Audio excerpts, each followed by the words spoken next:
Hello and welcome to my first episode of League of Legends Champion Builds. In today's episode I'll be showing you a very beastly champion, Udyr, the Animal Spirit. I probably named him the Leading Monster. Before we start, please note that this is my interpretation of how to play Udyr. There are many other ways of playing him, such as jungle, tank, but this, in my circumstance, is an off-tank build and guide to him. If you're looking for a quick reference for whilst playing within a game, then you can skip to the end where there'll be a quick reference page available.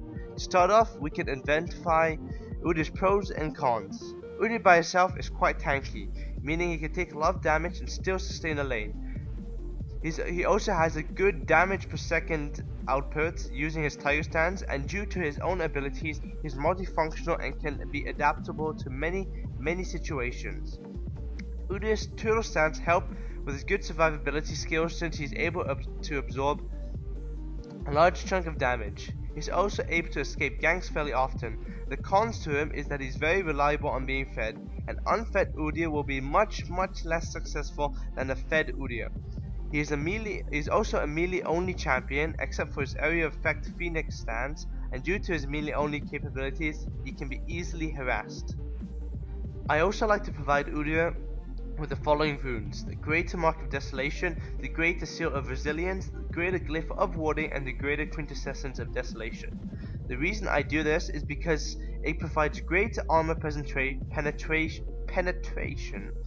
and also it gives you armor and magic resistance, which will help you against the harassment early game. To add on to the tanky and magic resistant runes, we also like to set up our mastery trees with 9 in offense and 21 in defense.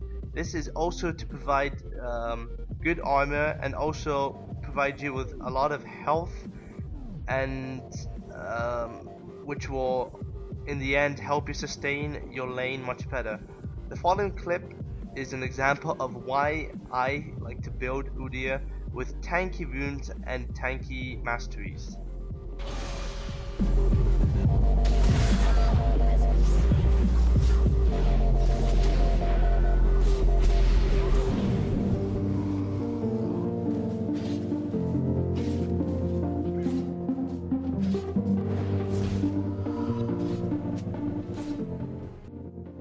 Now for battle and ganking.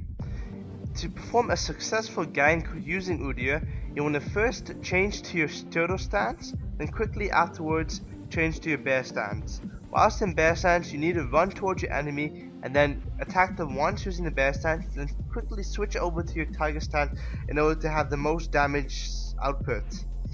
The reason you have to do this combination is because the turtle stance will protect you from any damage, the bear stance will stun the enemy, and the tiger stance will give you the most damage output. If you're having a long battle with an enemy, what you want to do, you want to keep on switching from your tiger and your turtle stances whenever available. But make sure you're not staying on your turtle stance for too long, since that is not the most damage output stance that is available, and you will most likely be killed if you stay on your turtle stance alone. And now we're on to our quick referral and our items. I like to start off a game with a Doran shield because it provides 100 extra HP and also provides you with some mana, which will be beneficial to you within the early games, because he is kind of mana dependent due to him changing his abilities and stances every time. The second item I would buy would be the Boots of Speed and then the Mercury Treads to increase your movement speed. Then I like to go for the Sunfire Cape because while you're tanking some people and whilst you're putting out damage, you want to be able to keep on adding more and more damage, and that Sunfire Cape will give you that extra damage and AoE effect. Admus Impaler is next because it combines AD and AP and also increases your critical strike chance, which is very effective. The Black Cleaver is an obvious choice for the next item because you want to be able to have enough damage output to be able to take down your enemies quickly with your Tiger Stance and Turtle combo.